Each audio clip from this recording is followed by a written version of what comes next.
కార్యక్రమమును వీక్షిస్తున్న మీ అందరికీ యేసుక్రీస్తు నామమున వందనములు. జీసస్ కేర్స్ మినిస్ట్రీస్ వారి యేసే నా ఆదరణ అను కార్యక్రమునకు స్వాగతము. ఇప్పుడు మా నాన్నగారు పాస్టర్ వై మోహన్ రావు గారు దైవ సందేశం అందించెదరు. First, I am very thankful to God given this great opportunity to share this word of God with you. ప్రభునందు ప్రియులారా, దేవుడు మరి ఈ టీవీ కార్యక్రమం ద్వారా ఈ వాక్య భాగాలని మీకు అందించటానికి దేవుడిచ్చినటువంటి ఈ సదవకాశాన్ని బట్టి దేవునికి ఎన్నో కృతజ్ఞతాస్తుతులు చెల్లించుకుంటున్నాను. వాక్యాన్ని చదువుకునే ముందు చిన్న ప్రార్థన చేసుకుందారు. అందరూ కూడా కళ్ళు మూసుకోనండి. ప్రేమ కలిగిన మా ప్రభువా, కృప కలిగిన మా తండ్రి, పరిశుద్ధుడా, మీ పరిశుద్ధమైన పాదములకు స్తుతులు స్తోత్రములు చెల్లించుకుంటున్నాము నాయన. ఇదిగో నా ప్రభువా, ఈ టీవీ కార్యక్రమం ద్వారా నా ప్రభువా మాట్లాడడానికి మీరు ఇచ్చినటువంటి ఈ అవకాశాన్ని బట్టి మీకు స్తోత్రములు. ఇదిగో నా ప్రభువా, మీ ప్రియ బిడ్డలు ఎంతమంది అయితే ఈ టీవీ కార్యక్రమాన్ని వీక్షిస్తూ ఉన్నారు నా ప్రభువా, వారి యొక్క హృదయాలు తెరవండి నాయన. నా ప్రభువా, వారి కుటుంబాల్లో గొప్ప మేళ్లతో నింపండి నాయన. వాక్యాన్ని వినగలిగినటువంటి చెవులను దయచేయండి నాయన. మీకు స్తోత్రములు. మీ అందు భయభక్తులు కలిగేటువంటి జీవితాన్ని మా అందరికీ ప్రసాదించమని, మీ ప్రియ బిడ్డల కుటుంబాల్లో మేళ్లతో నింపమని ఈ చిన్ని ప్రార్థన పరలోకంలో చేరనమని యేసు నామమున వేడుకుంటున్నాం తండ్రి. ఆమేన్. ఇంతవరకు మరి దేవుడు మనకు చక్కని ఆరోగ్యాన్ని ఇచ్చి, బలాన్ని ఇచ్చి, శక్తినిచ్చి, ఆయన యొక్క కృపలో మనల్ని పెంచి పోషిస్తున్న విధానాన్ని బట్టి మరి దేవునికి ఎంతో మనము రుణస్థులమై ఉన్నాము. దేవుని ఎక్కువగా ఆరాధించుకుంటూ ఉండాలి. దేవునికి ఎప్పుడు కూడా మనం ప్రార్థన చేస్తూ ఉండాలి. వాక్యాన్ని వినటానికే తగినటువంటి సమయాన్ని, తగినటువంటి కృపనే, తగినటువంటి ఆరోగ్యాన్ని ఇచ్చాడు కాబట్టి వాక్యాన్ని మనం శ్రద్ధగా వినగలుగుతున్నాం. ఈ వాక్యాన్ని వినలేనటువంటి ప్రజలు ఎంతోమంది ఉన్నారు, కానీ వారికి ఈ భాగ్యము దొరకదు. కాబట్టి ఈ వాక్యం వినటం కూడా దేవుడిచ్చినటువంటి వరమే. కాబట్టి ఇటువంటి వరాన్ని సంపాదించుకునేటువంటి మనము చాలా ధన్యులము. దేవునికి మనము మన యొక్క పరిస్థితులు సక్రమంగా ఉన్నాయి కాబట్టి దేవునికి ఎన్నో మనము కృతజ్ఞతాస్తుతులు చెల్లించుకునేటువంటి వారముగా మనం ఉన్నాం. దావీదు మహారాజు గారి కీర్తనల గ్రంథము 27 అధ్యాయం 4లో ఒక మాట చెప్తా ఉన్నారు. యెహోవా యొద్ద ఒక వరం అడిగి తిని దానిని నేను వెదుకుచున్నాను. దేవునికి స్తోత్రం, హల్లెలూయా. ఏమంటున్నారు ఇక్కడ? యెహోవా యొద్ద ఒక వరమును అడిగి తిని దానిని నేను వెదుకుచున్నాను. ఏంటయ్యా వరమునంటే? మేడలు కావాలని కాదు, మిద్దులు కావాలని కాదు, భోగభాగ్యాలు కావాలని కాదు, సుఖవంతమైనటువంటి జీవితం నాకు కావాలని ఆయన ఇప్పుడు కూడా కోరుకోలేదు. ఏంటయ్యా వరము అని అంటే, అపోస్తల కార్యములు 2వ అధ్యాయము 38లో ఒక మాట ఉన్నది. మీరు మారు మనసు పొంది పాపక్షమాపణ నిమిత్తము ప్రతివాడు యేసుక్రీస్తు నామమున బాప్తిస్మము పొందుడి, అప్పుడు మీరు పరిశుద్ధాత్మ అను వరమును పొందెదరో. దేవునికి స్తోత్రం, హల్లెలూయా. చూసారా, మీరు మారు మనసు పొంది, మారు మనసు మనుషుడు ఎందుకు పొందాలయ్యానంటే, మారు మనసు కావాలని మనుషుడు ఎందుకు కోరుకుంటాడయ్యానంటే, మనుష్య హృదయములలో అనేక రకాలైనటువంటి అపవిత్రాత్మతోటి నిండినటువంటి జబ్బులు ఉన్నాయి. ఇక్కడ మార్కు సువార్త 7వ అధ్యాయము 21 నుంచి 23లో ఇవన్నీ కూడా మనందరికీ తెలిసినటువంటిది. లోపల నుండి అనగా మనుషుల హృదయములలో నుండి దురాలోచనలను, జారత్వములను, దొంగతనములను, నరహత్యలను, వ్యభిచారమును, దేవదోషణయు, అహంభావమును, అవివేకమును వచ్చును. ఈ చెడ్డవనియు లోపల నుండియే బయలు వెళ్ళి మనుషుని అపవిత్రపరుచునని ఆయన చెప్పెను. చూసారా, ఈ విధమైనటువంటి ఈ పనులన్నీ కూడా, ఈ విధమైనటువంటి లక్షణాలన్నీ కూడా ఎక్కడ ఉంటాయి అంటున్నారంటే మనుషుల యొక్క హృదయములో దాగి ఉంటాయని చెప్తా ఉన్నారు. అయితే ఇవన్నీ ఏం చేస్తున్నాయి? ఈ చెడ్డమని లోపల నుండి బయలు వెళ్ళి మనుషుని అపవిత్రపరిచేస్తున్నాయి. మనుషుని అపవిత్రపరిచేస్తున్నాయి కాబట్టి మనుషుడు ఎప్పుడు కూడా చెడ్డ లక్షణాలతోటి నిండిపోయి ఉంటున్నాడు. కాబట్టి ఇటువంటి చెడ్డ లక్షణాలన్నీ కూడా మన హృదయములో నుంచి తీసివేసుకోవాలని అంటే దేవునికి ప్రార్థన చేస్తూ ఉండాలి. చెడ్డ లక్షణాలు ఉన్న ప్రతి మనుషుడు కూడా భూమి మీద మంచిగా జీవించలేడు. ఈ లక్షణాలు ఉన్నంతసేపు కూడా దేవునికి అసహ్యంగానే కనపడతా ఉంటాడు. కాబట్టి ఈ లక్షణాలతో ఉండేటువంటి మనుషుడు పాపాత్ముడు అనేటువంటి లెక్క ఇక్కడ మనకి కనపడతా ఉంది. కాబట్టి ఇవన్నీ పోవాలని అంటే ఏమంటున్నారంటే మీరు మారు మనసు పొందాలని అంటే ప్రతి మనుషుల్లోనూ కూడా ఈ విధమైనటువంటి చెడ్డ లక్షణాలు ఉన్నాయి. కాబట్టి దేవుని యొక్క రాజ్యంలో చేరాలనంటే, దేవుడు మన గురించి ఇష్టపడాలని అంటే ఇవన్నీ కూడా మన మనసులో నుంచి తీసివేసుకోవాలని దైవ గ్రంథం మనకు చెప్తా ఉంది. ఎప్పుడు తీసివేసుకోవాలని? మారు మనసు పొంది ప్రతి వారు కూడా రిపెంటెన్స్, వీ వాంట్ రిపెంటెన్స్. కాబట్టి మారు మనసు కావాలి ప్రతి వ్యక్తికి కూడా. ఈ మారు మనసు మనం సంపాదించుకున్నప్పుడు ఈ చెడ్డవన్నీ కూడా మన యొక్క హృదయంలో నుంచి బయటికి వెళ్ళిపోతాయి. మారు మనసు ఉంటేనే తప్ప ఏ మనుషుడు కూడా ఇంకొక మనుషునితోటి సరైనటువంటి పద్ధతిలో జీవింపచాలడు. ఎందుకంటే దైవాన్ని నమ్ముకునేటువంటి వ్యక్తి ఈయన మారు మనసు పొందాడే, క్రితం జీవితంలో చూసినట్లయితే ఈయన యొక్క జీవితము మంచిగా ఉండేది కాదు. అయితే ఇప్పుడైతే ఆయన మారు మనసు పొందాడు, దేవుని నమ్ముకున్నాడు. కాబట్టి he's a great man in God. దేవునిలో ఆయన చాలా గొప్పవాడు, మంచి జీవితాన్ని జీవిస్తున్నాడు అని చెప్పుకుంటూ ఉంటారు. కాబట్టి ప్రతి వారు కూడా ఏం పొందాలి? మారు మనసు పొందాలి. అది చాలా ముఖ్యమైనటువంటి విషయము. మారు మనసు పొందటం ద్వారా నీవు దేవునిని ఎక్కువగా స్మరించుకోగలవు. దేవుని దగ్గర రావటానికి నీకే విధమైనటువంటి ఆటంకము ఉండదు. కాబట్టి ప్రతి వారు కూడా మారు మనసు పొంది పాపక్షమాపణ నిమిత్తము ప్రతివాడు యేసుక్రీస్తు నామమున బాప్తిస్మము పొందుడి. అపోస్తలుడైన పౌలు అందరికీ చెప్తుండేటువంటి మాట, పాపక్షమాపణ నిమిత్తము. మన పాపములు మన దగ్గర నుంచి పోవాలనంటే, మనం మంచిగా జీవించాలనంటే, దేవుని నిండారైనటువంటి మనసుతోటి దేవుని ఆరాధించాలని అంటే మనం ఏం చేయాలని అంటే ప్రతి వారు కూడా యేసుక్రీస్తు నామమున బాప్తిస్మము పొందాలి. బాప్తిస్మము పొందడం అంటే ఏంటి అని అంటే మనలో ఉండేటువంటి పాపాలు, మనలో ఉండేటువంటి ఈ యొక్క విమతలు, విభేదాలు, ఇవన్నీ కూడా దేవునిని ఎరగనటువంటి లక్షణాలు, ఇవన్నీ కూడా నీటి ద్వారా పాపాలన్నీ కూడా పోయి పరిశుద్ధాత్మ అనేటువంటి వరాన్ని మీరు పొందెదరు అని ఇక్కడ అపోస్తులైనటువంటి పౌలు 2వ అధ్యాయము 38లో స్పష్టంగా చెప్తా ఉన్నారు. The book of acts chapter 2:38 verse. కాబట్టి యేసుక్రీస్తు నామమున ప్రతి వాళ్ళు కూడా బాప్తిస్మము పొందిడి. బాప్తిస్మం పొందిన తర్వాత అతను క్రీస్తులో నూతన జన్మే, క్రొత్త జన్మ ఎత్తినట్లుగా మనం ఇక్కడ బైబిల్ గ్రంథంలో మనం చూస్తూ ఉన్నాం. ప్రతి ఒక్కరికి కూడా బాప్తిస్మము అవసరము. ఇటువంటి బాప్తిస్మం నీవు పొందినప్పుడు పరిశుద్ధాత్మ అనేటువంటి వరాన్ని నీవు పొందెదవు. పరిశుద్ధాత్మ ఎల్లప్పుడూ నీతోటే ఉంటాడు.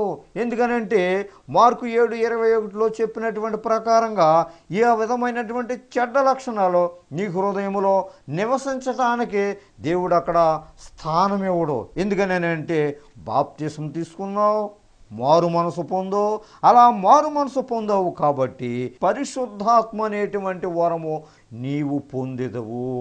ఈ పరిశుద్ధాత్మ అనేటువంటి వరం చాలా గొప్పది. ఎందుకంటే మనిషి ఎప్పుడు కూడా కల్మషము లేకుండా దేవునిలోనే నివసించటానికి దేవుడు ఇష్టపడతాడు. ఎందుకని ఈ మనసులో ఉండేటువంటి ఈ యొక్క లక్షణాలని, ఈ చెడ్డ లక్షణాలన్నీ తీసివేస్తున్నాడు. కాబట్టి దేని ద్వారా? బాప్తిస్మము ద్వారా ఇవన్నీ కూడా పటాపంచలైపోతున్నాయి, మనుషుల నుంచి దూరం అయిపోతున్నాయి. కాబట్టి పరిశుద్ధాత్మ అనేటువంటి వరాన్ని మీరు పొందుతారు. ఇటువంటి పరిశుద్ధాత్మ ప్రతి వారికి అవసరము. అంతేకాకుండా ప్రియులారా, రోమీలకు రాసినటువంటి పత్రిక 6వ అధ్యాయము 23వ వచనములో ఈ విధముగా వ్రాయబడి ఉన్నది. ఎలయనగా పాపము వలన వచ్చు జీతము మరణము, అయితే దేవుని కృపావరము మనం ప్రభువైన యేసుక్రీస్తునందు నిత్య జీవము. మొదటగా ఏమంటున్నారో మారు మనసు పొందాలంటున్నారో, తర్వాత పాప క్షమాపణ నిమిత్తము బాప్తిసం తీసుకోవాలని అంటున్నారు. అలా తీసుకున్న తర్వాత పరిశుద్ధాత్మ అనేటువంటి వరము, the gift given by God.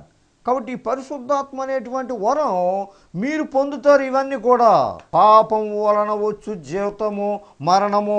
ఈ పరిశుద్ధాత్మ అనేటువంటి వరము నీవు పొందుకోకపోతే నీ జీవితం ఎంతసేపు కూడా పాప సంబంధమైనటువంటి జీవితాన్ని మనం జీవిస్తూ ఉంటాం.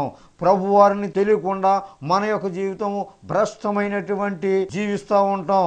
ఎందుకనంటే దేవుడు చెప్పినటువంటి మాటలు చాలా విలువైనటువంటివి.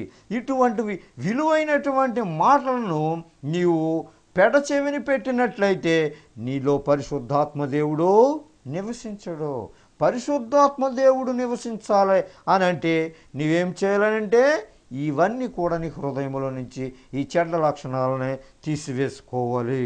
ఎలయనగా పాపము వలన వచ్చేటువంటి జీతము మరణము. మనము ఈ లోకంలో అనేక రకాలైనటువంటి హేయ క్రియలతోటి మనం జీవిస్తూ ఉంటాం. అలాగ జీవించినంతకాలము కూడా మనకి ఏ విధమైనటువంటి ప్రయోజనము లేదు.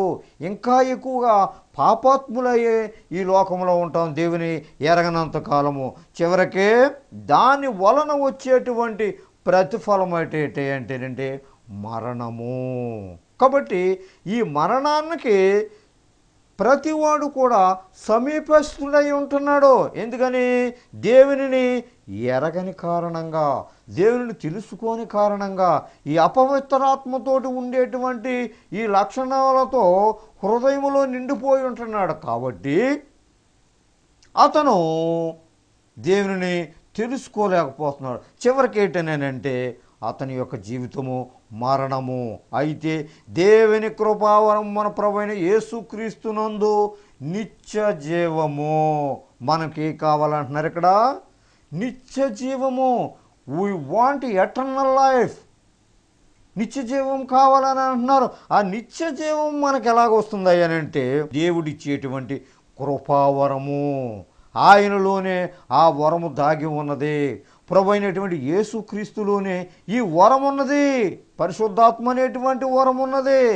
తర్వాత దేవుని కృప మన ప్రభు అయిన యేసుక్రీస్తునందు నిత్య జీవము అనేటువంటి వరము కూడా అక్కడ ఉన్నది. ప్రతి వారు నిత్య జీవం కావాలని కోరుకోవాలి.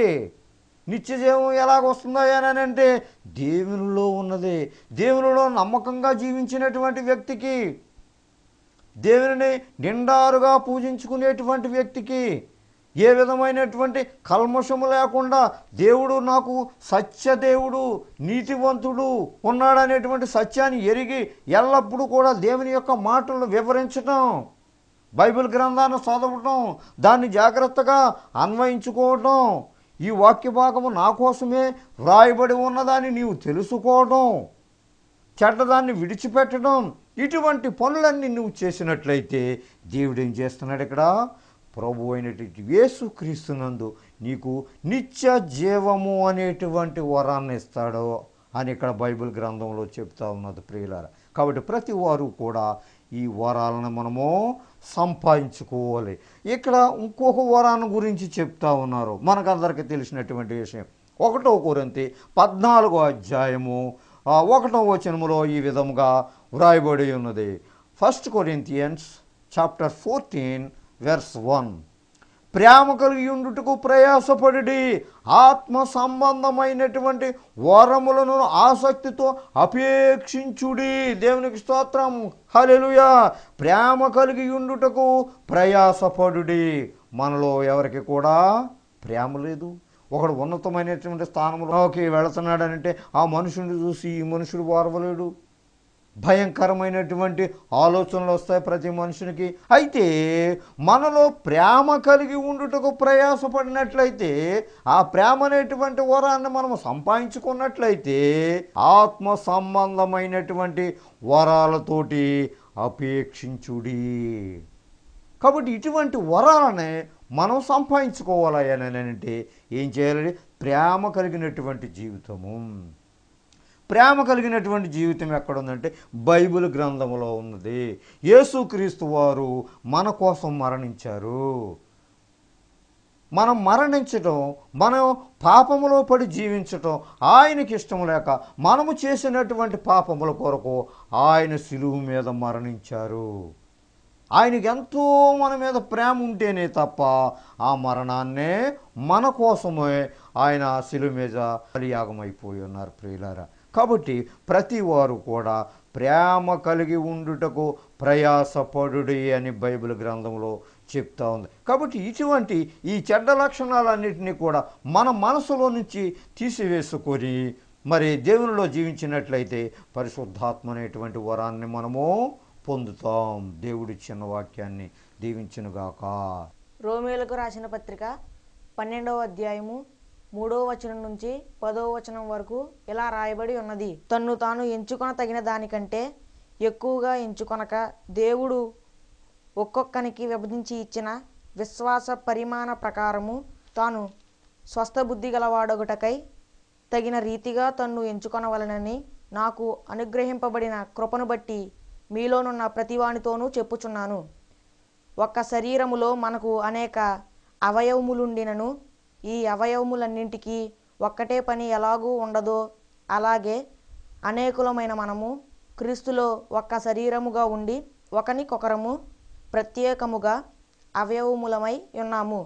మనకు అనుగ్రహింపబడిన కృప చొప్పున వేర్వేరు కృపావరములు కలిగిన వారమై ఉన్నాము గనుక ప్రవచన వరమైతే విశ్వాస పరిమాణము చొప్పున ప్రవచింతము, పరిచర్య అయితే పరిచర్యలోను, బోధించువాడైతే బోధించుటలోను, హెచ్చరించువాడైతే హెచ్చరించుటలోను పని కలిగి ఉందుము. పంచిపెట్టువాడు శుద్ధ మనసుతోనూ, పై విచారణ చేయువాడు జాగ్రత్తతోనూ, కరుణించువాడు సంతోషముతోనూ పని జరిగింపవలెను. మీ ప్రేమ నిష్కపటమైనదై ఉండవలెను.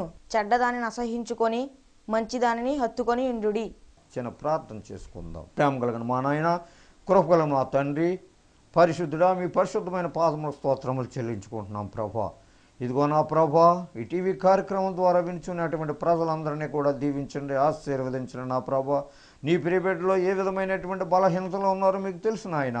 వారందరిని నా ప్రభా ఒకసారి దృష్టిలో పెట్టుకోండి నా ప్రభా. మీకు వందనాలు. ఇదిగో కుటుంబంలో నా ప్రభా ఏ విధమైనటువంటి నా ప్రభా అనారోగ్యంతో ఉండేటువంటి బిడ్డలు ఎవరైతే ఉన్నారో వారిని ముట్టండి, స్వస్థపరచండి నాయన. మెట్టుకు మీ వాక్యాన్ని వినిచున్న ప్రజలని దీవించి కాచి కాపాడమని, మేళ్లతో నింపమని ఈ చిన్ని ప్రార్థన పరలోక సన్నిధిలో చేరని మీ యేసునామమున వేడుకుంటున్నాం తండ్రి. ఆమేన్. God bless you all. మీ అందరికీ వందనాలు. దైవ సందేశం విని దీవెనలను పొందారని నమ్ముచున్నాము.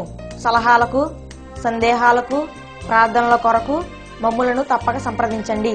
మా చిరునామా పాస్టర్ వై మోహన్ రావు గారు, Jesus cares ministries, Dommeru post 534351, Kovvur మండలం, west Godavari district, Andhra Pradesh, S India. మా ఫోన్ నంబర్లు 9652128511, 08813234952. Our email address mohany7@yahoo.com. మా చిరునామా పాస్టర్ వై మోహన్ రావు గారు, Jesus cares ministries, Dommeru post 534351, Kovvur మండలం, పశ్చిమ గోదావరి జిల్లా, ఆంధ్రప్రదేశ్, ఎస్ ఇండియా. మా ఫోన్ నంబర్లు 9652128511, 0881323495. మా email address mohay7@yahoo.com. I would try to lay down and sleep, and I would feel eyes watching me. అనేటువంటి ఆలోచన కొంత సమయానికి కలిగింది. I said, if there is a God and you can hear me, yeah.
ప్రార్థన పరలోక సంఘంలో చేరనమని మా ప్రభును ప్రియకుమారుడైన యేసునామమున వేడుకుంటున్నాము తండ్రి.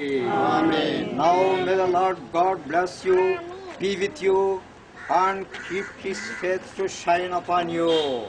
Amen. Amen. Amen.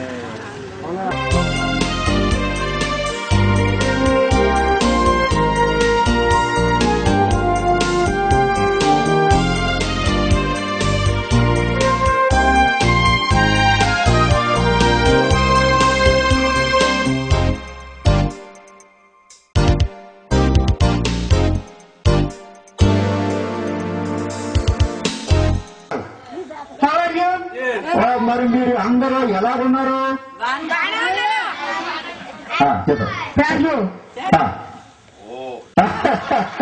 Baker, Hollywood Baker. Yeah yeah yeah. Today in the town of David your Savior has been born to you. He is Christ the Lord. Yes. The Bible says, మరి Bible గ్రంథం చెప్తుంది, unto you a child is born.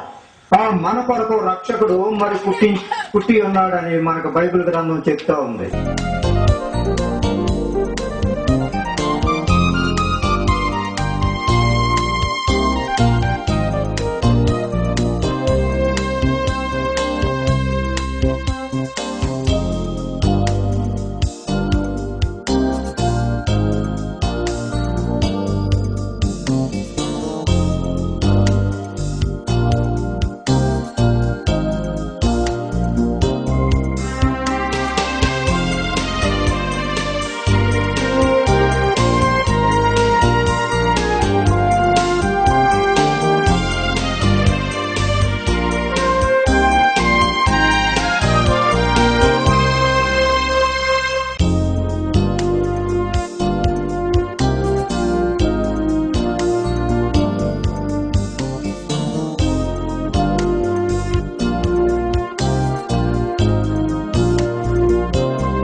every single person.